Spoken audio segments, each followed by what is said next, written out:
back to Daytime Live. I cannot tell you guys how long we have been waiting to have him on our show. We are so very, very happy, overwhelmed, all the awesomeness to have with us Chief Richard Curry, Chief of State of Akompa in Cockpit Country. Welcome, sir. Welcome. Thank you. Thank you for having me. Welcome, pleasure. It's our pleasure. All right, so many Jamaicans know of the Maroons, right? But not many truly know. So can you enlighten our viewers as to what is a Maroon?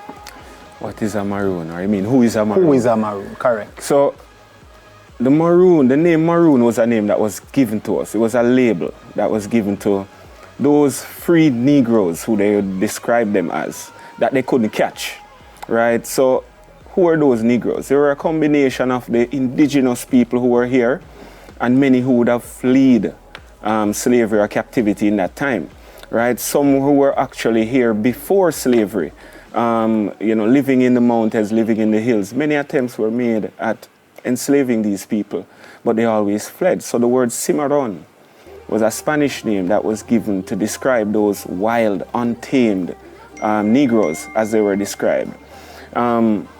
Unfortunately, these were the people of the island and not the wild people, right? They just resisted, and many were never a part of a slave system. During the time of slavery, many of who escaped would have fled to the mountains and joined these bands or these communities, and over time they grew. Many years would have passed that some of these communities would have taken on plantations, raided them, and freed other slaves. These people were so-called Maroons. So, to be honest, it's the same people. But to be honest, there was a reason they were called Maroons. They resisted, and they were the freedom fighters. They liberated many from the shackles of slavery. Awesome. Beautiful. Okay, so something that I've heard a lot is about an abeng. So can you tell us what is an abeng, and also why is it so important to Maroon culture? Okay, so the abeng is a cow horn, right? It's an instrument that forms a very important part of our culture. The horn is actually shaved and formed into a device that it has 2, maybe 3 holes that, when blown, creates a specific sound. You can actually create melodies and transcend messages across wide distances. So if today there's a solar flare and all the communication get knocked out, right? How do we communicate with one another? How do we reach out when there's an emergency? Sometimes you don't dash your old for new. That's because right. we might end up back, knowing that these things Yeah, man. play a Excellent. vital part in our survival. Excellent. Awesome stuff. All right, so since becoming chief, you have accomplished so much for our compound. One of your focuses is integrating indigenous medicine into wellness tourism. Can you tell us more about that?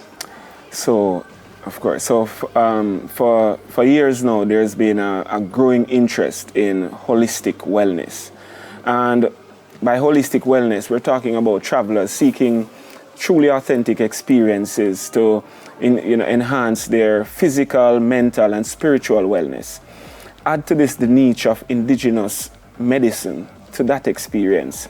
It's now tapping into a market that is worth approximately $640 billion US dollars. Facts, yeah. Now, we have a part that we think we can play there, because looking at Cockpit Country, looking at the nature of the flora and fauna that's available, and the traditional knowledge that has transcended time to which we bear now, we find this as a unique way of not only creating an economic opportunity for indigenous communities, but preserving the culture, preserving the knowledge. Again, that's where old for new. That's right. Because a lot of today's medicine is based off that traditional knowledge that has transcended through these communities to today.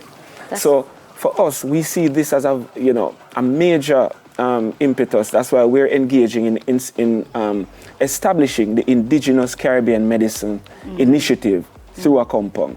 So this January 6th, Return to a Compound, Return to Your Roots, is really digging in to this initiative and also digging into the understanding of one of the questions you started off with, who are you as a Maroon?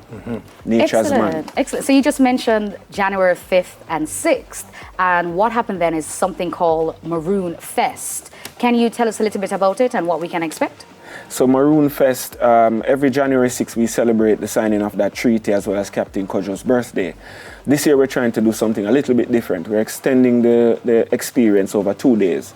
So on the 5th we're looking to have a cultural and indigenous symposium where we'll have guest speakers from Africa, the Caribbean, North America, and also locally representing and speaking on issues affecting indigenous peoples. On the 6th, which is our traditional celebratory day, on the morning of the 6th, we start with the usual Kinder celebration by the tree.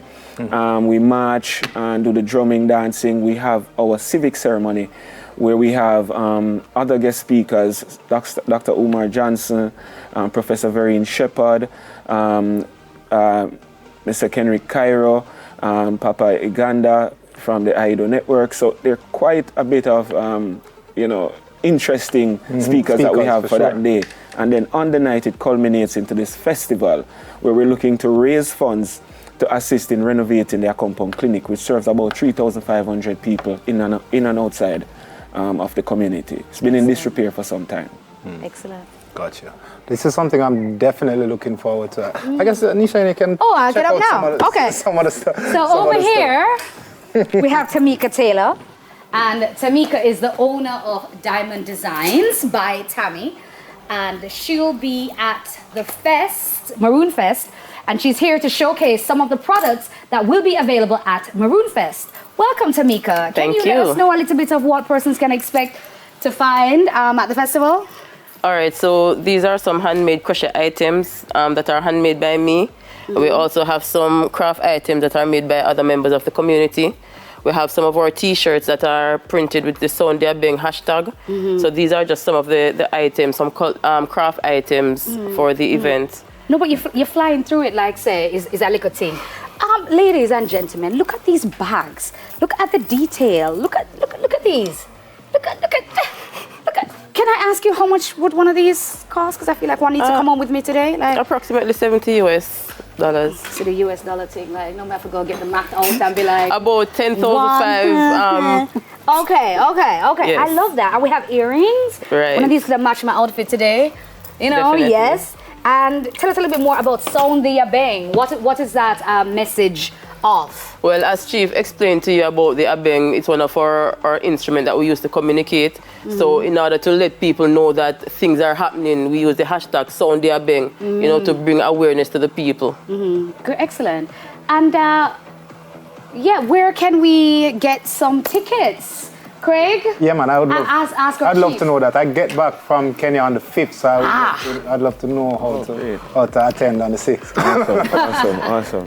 So tickets will be available at the gate, as well as on Friday, tickets go on sale online at the www.stateofakompong.org.